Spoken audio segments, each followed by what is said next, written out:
Guys, welcome to FlashBack, our live Flash After Show. What a great episode that was. We enjoyed it. We hope you loved it. But either way, tonight we are talking to a familiar face from the Arrowverse. We haven't seen him since the second season, but tonight he's here to chat with us. He's had roles in The Vampire Diaries and Quantico, but you guys know him best from The Flash, where he plays Eddie Thawne, the ancestor of Reverse Flash and the now deceased fiance of Iris, Rick Cosnett. Thanks so much for talking with me, Rick. How you doing, man? Hey, Chris. What's going on, buddy? I'm great. I'm good. It's good to be here. It's so weird talking to you. I feel like I'm looking in a mirror right now. Just real attractive. You feel like that?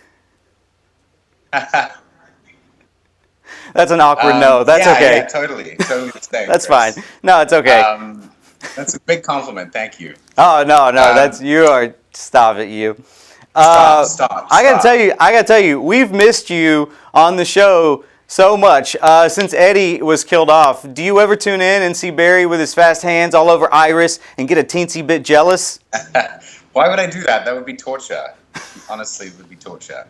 No, I do. Of course, I do. I love everyone on the show, and it's really cool to always pop back. And I'm always doing conventions, and people come up to me on the street. Everyone has the same reaction. They're always like, man, why'd you have to die? And I have no answer for them because a lot of them are just really happy that I'm still alive in person because I've died on 3 shows now. Man, so it's becoming a bit of a habit. Those writers are a bunch of jerks. In all seriousness, when a show like this that's still going on, I was wondering, was it tough your last day wrapping up filming on set? Like, how did you feel when you knew Eddie was going to be killed off? Oh, it was horrible. It really sucked for all of us.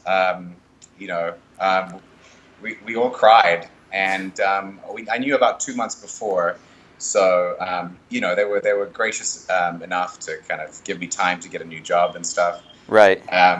But it was still very sad, and of course the last day of filming was really emotional. Also because I was actually dying in the scene. And so I think, especially with Candace and Jesse in the scene, they were really crying. And we didn't really know what was real or what wasn't. But that's what's fun about acting, You really get to kind of experience between action and cut that are really exhilarating. And some of them are a little bit real. Yeah. It felt real to me. Well, technically, this third season, it's an entirely different timeline than the one you died in. So, and in the comic books, nobody ever stays dead. Is there any chance that we could see Eddie Thawne pop up in the near future? Definitely. I can't say exactly where, but there's definitely a big chance that I could be in this new timeline. So, I have to wait and see. That's all I need is the hope. Thank you for giving that to me. That means a lot. Just give him hope. All right, yeah. That's all we need. That's what we say in Africa. Is that a saying in Africa? I don't. Yeah, that's why everyone's always late. Just give them hope. I've never been there, so I don't know. That's pretty cool, I'm on my way, but I'm in the bath. Yeah. Well, I'm personally I'm a big fan of the comics, and sometimes I get confused by all the time travel and the parallel universes and all that stuff that's going on. Did you ever read any of the scripts and just feel like, holy crap, what the hell is going on? Like, I have no clue what's happening right now. No. We had been following it really closely, because obviously you really want to make the best story possible, and so we knew all the intricacies. I just was really surprised by all the twists and turns when I read a script and how wonderfully they'd kind of put them all together, and then how it kind of comes together at the end. And they managed to make the Flash, not only very heartfelt and very epic, but it's also very funny and light and kind of human, as well as, of course, being very comic book like. So I don't know. I mean, now of course it's getting more and more complicated. I can't say that I'm completely following everything that's happening, but I just think they're very clever. I love it. Oh no, I think the Flash has been great. They're the king of cliffhangers, and you were talking about twists and turns earlier. You know, it got me thinking. Like back in the first season, a lot of people thought Eddie was just a modern name for Eobard, and that you were actually Reverse Flash. Well, then they pulled the rug out from under everybody with that big twist, and the real Eobard showed up, and Eddie turned out to be a pretty noble guy. Would you be down for an alternate timeline or universe where Eddie Thawne is Reverse Flash, or maybe some other speedster? I mean, there's no shortage of speedsters on the show currently.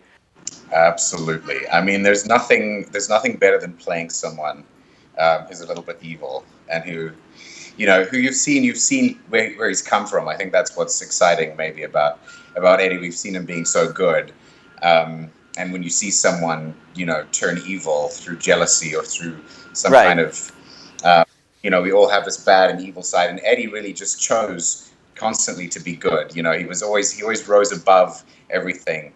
And he never really got jealous, or he was such a good man in that sense. And I think from that to have someone so diabolically evil would be so exciting and so cool to be able to play. And I'm pretty good at psychopaths. It's one of my specialties.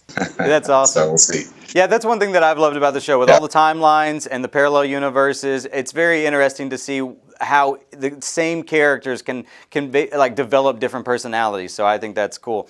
If your time on the show is, I love that. Yeah, if your time on the show is in fact 100% donezo, and we don't see you back, are there any specific comic book characters you'd love an opportunity to portray?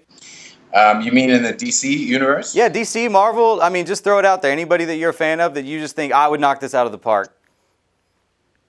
Yeah, I think Batman. I would really, really love to play Batman. Can I hear your Batman voice?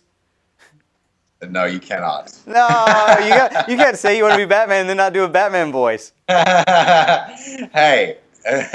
All you have to do is say, I'm Batman. If you pay me, I will start doing it on cue. How much do I have to pay you? Because when we go off air, I got like $5 with your name all over it. $5.50. How about that? I'll $5.50. I'll throw in an extra 50 cents for that. That's great. A lot of people think that Dr. Alchemy this season is Tom Felton. I know you said you haven't been keeping up with it, but right now Dr. Alchemy's the big bad guy. They think Tom Felton, who was Draco Malfoy in the Harry Potter series, they think that's who it is. But that seems kind of obvious to me. I'm calling it right now. I think Eddie Thawne is I think he's going to be Dr. Alchemy in this new timeline. I know you can't give me a straight answer, but if you just want to tell me how hot or cold I am with my theory, I'll go ahead and start preparing my victory speech when it turns out I'm right. I'm not saying anything. Oh, okay. You're gonna go like that. I see. I got you. They're paying you a lot of money to stay hush hush. All right. Cool. No, you've been awesome. Thank you so much, Rick, for talking with me. Before we get out of here, what have you got in the pipeline for the future so we can all stay tuned on to where to see you next? Well, I've got a few projects on the go actually at the moment. We actually just released our short film that Carlos Valdez and Jesse Martin and I did called The Letter Carrier. So check out the trailer. It's on YouTube. We've also got a website, thelettercarrier.squarespace.com. And we're going to release it online next year. So, other than that, I can't say right now. But, living in New York City, doing something special. Oh, that's awesome, man. I can't wait to go on YouTube and check it out. Thank you so much for talking with me tonight. I really appreciate it, Rick. Thank you. Thanks, Chris. Cheers, eh? Yeah, cheers, man. That's all the time we've got for tonight. You guys make sure you follow Rick on Twitter and Instagram at Rick Cosnett, and keep tuning in to CW to watch The Flash on Tuesdays. If you aren't already, make sure you hit us up on all of our social media. Follow us at Comicbook on Twitter. Search Comicbook.com on Facebook, and you can even follow us on our Instagram at ComicBookNow. Big thanks again to Rick Cosnett for Comicbook.com. I'm Chris Killian, and this has been FlashBack.